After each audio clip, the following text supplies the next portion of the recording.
విశాఖపట్నాన్ని తీర్చిదిద్దింది తెలుగుదేశం పార్టీ. ఆనాడు ఆంధ్రప్రదేశ్ కి ఆర్థిక రాజధానిగా ఉన్న ప్రాంతం విశాఖపట్నం. బాబు గారి హయాంలో Visakhapatnam job capital of India అవుతే ఈ జగన్ ముఖ్యమంత్రి అయిన తర్వాత గంజాయి క్యాపిటల్ ఆఫ్ ఇండియాగా విశాఖపట్నాన్ని మార్చాడు. బాబు గారి హయాంలో మోస్ట్ హ్యాపెనింగ్ సిటీ విశాఖపట్నం అవుతే జగన్ హయాంలో ఈ విశాఖపట్నం విషాదపట్నంగా మారిపోయింది. బాబు గారి హయాంలో విశాఖపట్నానికి రోజుకు ఒక కంపెనీ, ఐటీ పరిశ్రమలు, అదాని డేటా సెంటర్, కాండియంట్, మెడికల్ డివైసెస్ మ్యానుఫ్యాక్చర్ చేసే ఏఎంటీజెడ్ తీసుకొస్తే జగన్ హయాంలో భూ కబ్జాలు, కిడ్నాపులు, దోపిడులు, చెరువులు ఆక్రమించుకుంటాం ఈ రోజు మనందరం చూస్తున్నాం. ఆంధ్ర రాష్ట్ర ముఖ్యమంత్రి జగన్ మొన్న ఒక మీటింగ్ లో వైకాపా కార్యకర్తల నాయకులు షర్టు మడత పెట్టుకోవాలని పిలిపించాడు. అరే ఆగబ్బా, నిన్న నేను జగన్ కుర్చీ మడత పెట్టే రోజులు తొందరలో వచ్చినాయని చెప్పా. దానికి వైకాపా కార్యకర్తలు కొంచెం బాధ కలిగిందంట. అరగంట అంబటికి మనోభావాలు దెబ్బతిన్నాయంట. అది కుర్చీ కాదు సింహాసనం అన్నాడు. అవునండి, అది సింహాసనమే. నేను చెప్పింది ఆ సింహాసనమైన కూర్చున్న సునకంని తరిమి తరిమి కొట్టే రోజులు తొందరలో వచ్చినాయని చెప్పిన. అరగంట అమ్మతి గారు చెప్పింది కరెక్ట్ కదా అని సూటిగా నేను ప్రశ్నిస్తున్నా. అమ్మా, ఎన్నికల ముందల నవరత్నాలని ఊదరగొట్టాడు జగన్. ఇప్పుడు అధికారంలోకి వచ్చిన తర్వాత నవ మోసాలు చేశాడు. ఆనాడు ఏం చెప్పాడు?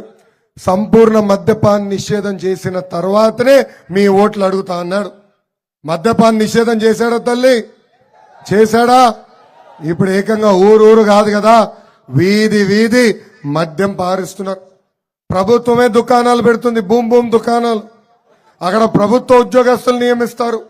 వాళ్ళకి టార్గెట్లు ఇచ్చి ఇన్ని లక్షల రూపాయలు ప్రతిరోజు మీరు అమ్మకాలు చేయాలంటారు. అది తట్టుకోలేక అక్కడ పనిచేసే సిబ్బంది ఆత్మహత్య కూడా చేసుకునే పరిస్థితికి ఈ రోజు వచ్చారు. ఎన్నికల ముందల ఇంట్లో ఎంతమంది బిడ్డలుంటే అంతమంది బిడ్డలకి అమ్మఒడి ఇస్తా అన్నారు. అది ఇవ్వలేదు. 45 సంవత్సరాల వయసు కలిగిన మహిళలకి ప్రతి నెల, ఎస్సీ ఎస్టీ బీసీ మైనారిటీ మహిళలకి ప్రతి నెల పెన్షన్ ఇస్తా అన్నాడు. అది కూడా ఇవ్వలేదు. అందుకే మీ కష్టాలు చూసి బాబు గారు సూపర్ 6 ప్రకటించారు. అది ప్రకటించిన దగ్గర నుంచి ఈ జగన్ కి జ్వరం పట్టుకుంది. ఏమనంటే ఆ బాబు సూపర్ 6 ప్రకటన ఒక కిచిడి అని చెప్పి ఈరోజు అంటున్నాడు. ఈ సభాముఖంగా జగన్ చెప్తున్నా, ప్రజల పడుతున్న కష్టాలు చూసి తీసుకొచ్చాం ఆ బాబు సూపర్ 6. తెలుగింటి ఆడపడుచుల కన్నీరు చూసి చెరిపేదానికి తీసుకొచ్చాం ఆ బాబు సూపర్ 6. నీ సైకో పరిపాలనని తరిమి తరిమి కొట్టేదానికి ఆ బాబు సూపర్ 6 ఈరోజు మేము తీసుకొచ్చాం. ఆ బాబు సూపర్ 6 అంటే ఆంధ్ర భోజనం, రాయలసీమ రాగి సంగటి లాంటిది. అలాంటి పవిత్రమైన కార్యక్రమాన్ని ఈరోజు ఎగతాళి చేస్తున్నాడు ఈ సైకో జగన్. ఈ జగన్ ఓటమి దేవుడు స్క్రిప్ట్ రెడీ చేశాడండి. పాపం వాళ్ళు పోటీ చేసేదానికి కూడా అభ్యర్థులు దొరకట్లా. మనం చూస్తున్నాం, ఎంపీలుగా పక్క జిల్లాలను తీసుకొచ్చి ట్రాన్స్ఫర్ చేసి ఎంపీలుగా నియమిస్తున్నారు. విశాఖపట్నం ఎంపీగా పక్క జిల్లా నుంచి ఒక తల్లిని తీసుకొచ్చాడు. ఒంగోలు ఎంపీగా చిత్తూరులో చెవులో పువ్వులు పెట్టే చెవిరెడ్డి భాస్కర్ రెడ్డిని తీసుకొచ్చి ఒంగోలు ఎంపీ చేస్తాడు.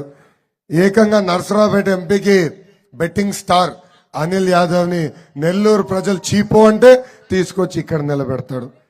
అదేవిధంగా గుంటూరు ఎంపీ అభ్యర్థిగా ఒక క్రికెటర్ని తీసుకొచ్చారు. బాగా తిప్పారు పాపం ఆయన్ని. దాని తర్వాత నాకెంత డబ్బులు ఇస్తామని అడిగాడు జగన్. ఆ దెబ్బకి ఆయన పారిపోయాడు.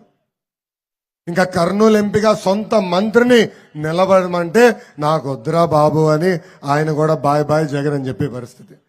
ఇంకా తిరుపతి ఎంపీగా వాళ్ళ సొంత ఎమ్మెల్యే ఆదిమూలం గారు నిలబడమంటే ఆయన కూడా నాకు వద్దు, ఈ ప్రభుత్వంలో నేను ఎంపీగా నిలబడితే నాకు డిపాజిట్ కూడా రాదని బాయ్ బాయ్ జగన్ చెప్పే పరిస్థితి.